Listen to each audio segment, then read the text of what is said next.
I'm just making this video to give you a little look on my collection of critters. It's gonna be a pretty basic and hopefully short video just on the different types and what all I have basically. I'll be making individual videos on each of them later on and feeding videos.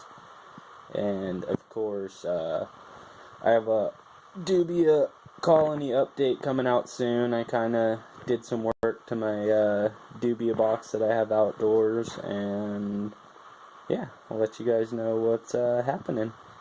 Anyways, here at Mr. Rango's tank, I figured I'd start the show off with him since he is my favorite little homie, Mr. Rango. Oh yeah, you are. He's got the coolest personality, and he's just super pretty. I'm so happy at how his colors turned out. When I first got him, he was like completely white and shed, and just like didn't have any color at all showing really. He's actually currently shedding right now. As you can see, he's got some little butt flaps right there, but his color's looking really nice. I'm really happy with him and his personality. That's the most important thing. But he has an awesome one, Mr. Rango. I just upgraded him to a 20-gallon. I had him in a 10-gallon, and he's kind of like getting a little too fat to squeeze around, and the stuff that I had in it for him, trying to chase his food and stuff, just wasn't working out. So I figured I'd give him a little upgrade. I had this tank sitting around, so I figured why not. And yeah, I'm actually building some hides for him out of foam and grout and all that kind of stuff. But I don't have those finished, so I have this in here temporarily. Basically, almost all of this is going to be taken out and redone. And soon I'm actually going to start working on his finished home, like where he's going to be living once he's out of this thing. I'm going to be building a custom plywood box. Not really sure on the dimensions yet. I know most people's are like 4 foot by 2 foot by 2 foot or something like that. But yeah, haven't really decided and not really sure what my build's gonna be like yet, but soon to come. Bye, Mr. Rango, sir. Say goodbye. No, handsome boy. This is my my leopard gecko box. I know it's really tall for a leopard gecko. I didn't actually originally build this for him. It was just kind of my first terrarium build, and I figured I'd try to put something in it just to see how it was or whatever. I might actually knock him back down to a smaller tank because he is really skittish and doesn't seem too stoked with this one. In all honesty, he doesn't come out much, and I don't get to see him feeding as often as I did as when he was in the 5-gallon. So I might downsize him again until he gets a little bit bigger, and then put him in this. I might actually make like a second story to this, like up top, make a shelf or something, so that it's not quite so big looking and he has some more space to roam. But that again will be in the future. I'll give you guys a little look at him. He's right there, and this is Mr. Jesse James. I don't really want to mess with him too much because it's kind of early in the morning. I don't really like to play with him until evening time.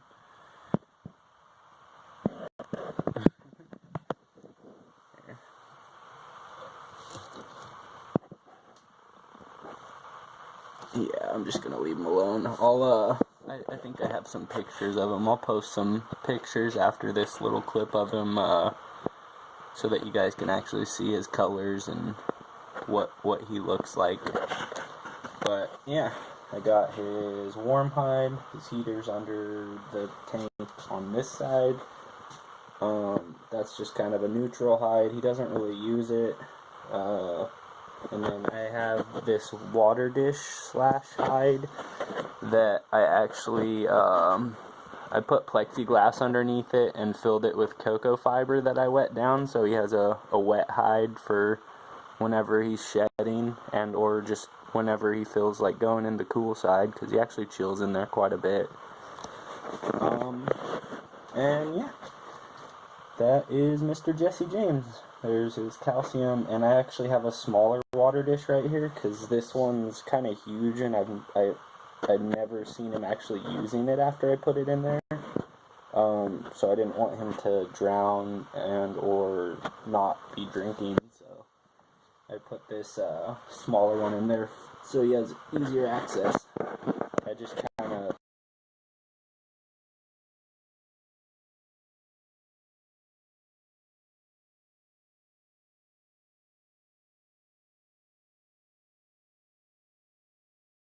this guy doesn't really have a name, in all honesty. It is my Dusty Bark Scorpion. I believe that's what it's called. Sorry about that. Trying to drop my phone.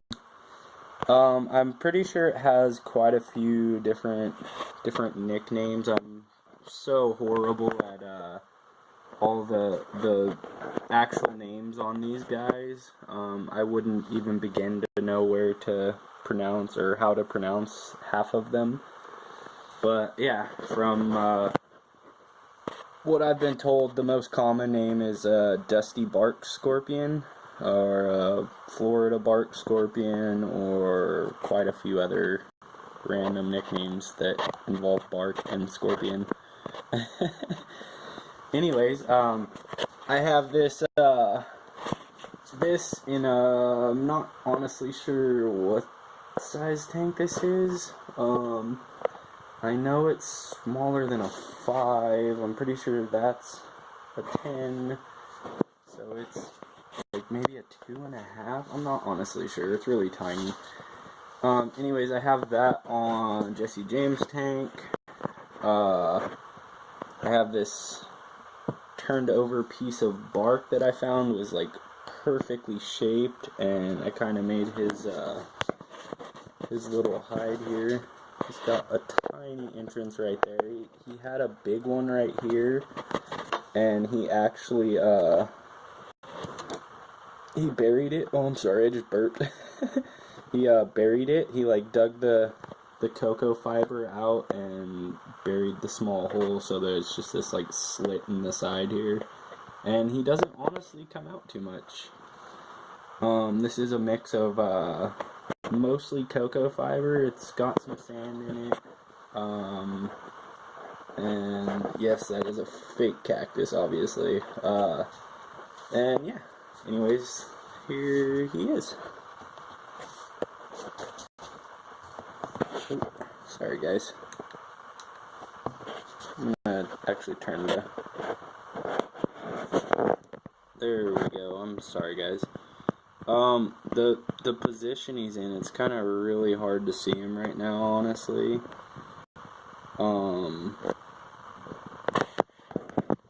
Sorry about that.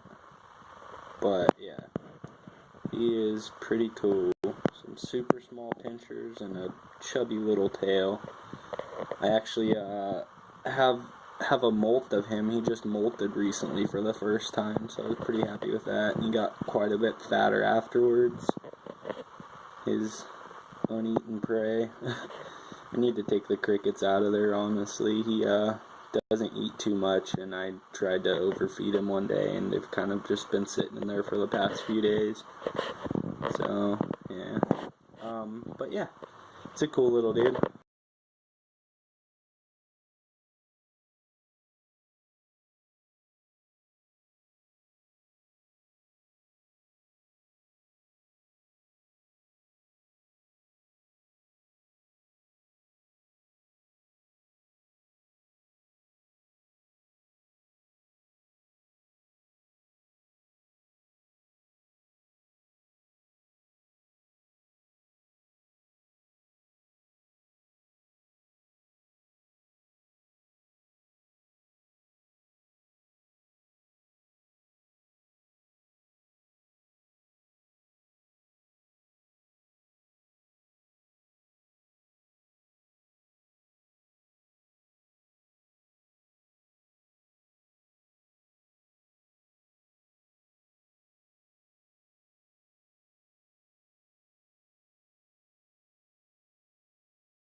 Next up we have my newest addition. Let me open this up so you guys can actually see. I have this as well in or not as well, but I have this in a 5-gallon. This is my brand new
Okay, I've actually posted a video on this guy already. He is also in the living room on my girlfriend's bookshelf.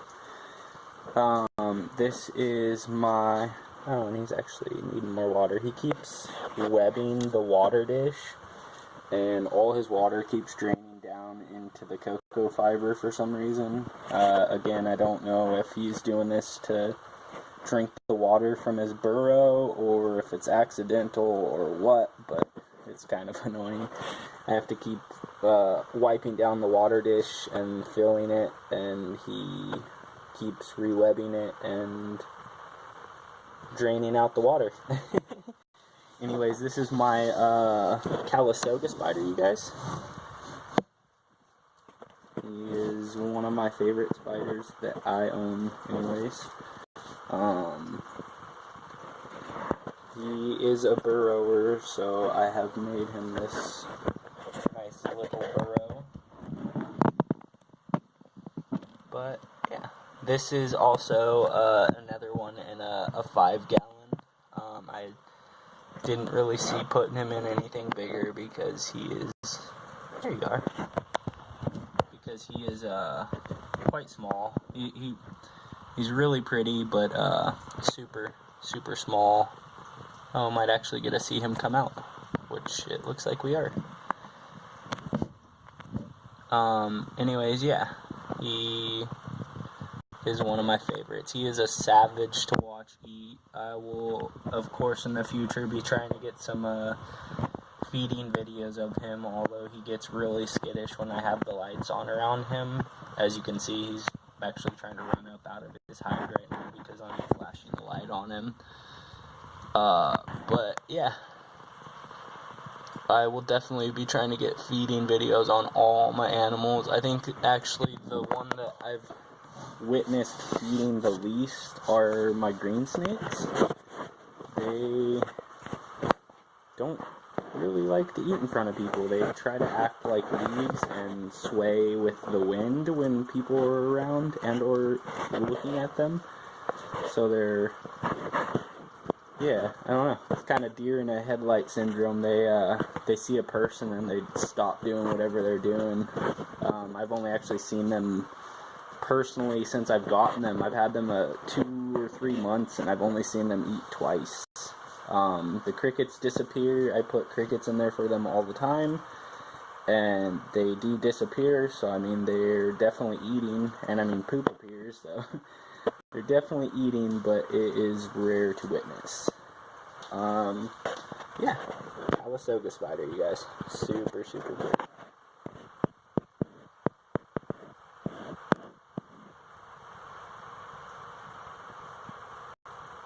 Anyways, we'll move on. Next up is this girl or guy. I'm not truly sure. This is my pink toe enclosure. Again, I'm not going to even try with the Latin names or whatever they're called. I would probably murder them horribly. Got its water dish, of course. Substrate actually needs to be wetting down. I try to keep the substrate wet every few days. I try to wet it down. Got this cork bark ground, which it hasn't really started using it. Well, it actually just started using it. Got it put in like a week ago when I was cleaning out the tank. I had some other really, really cheesy pieces of wood in there from out in the yard, and it just wasn't using them, honestly. I had this sitting around, but it did have one tiny spot of mold on it, so I cleaned that and was just waiting for it to dry and make sure the mold didn't come back, which it hasn't shown signs of coming back. And yeah, anyways, let's see if I can get a quick little view on this. I'm not trying to mess with her too much. She just started webbing really hardcore for the first time since I've gotten her. I'm not sure if it's a her, but I am going to call it a her, just because of the little pinky toes. But, yeah, this is my pretty little girl.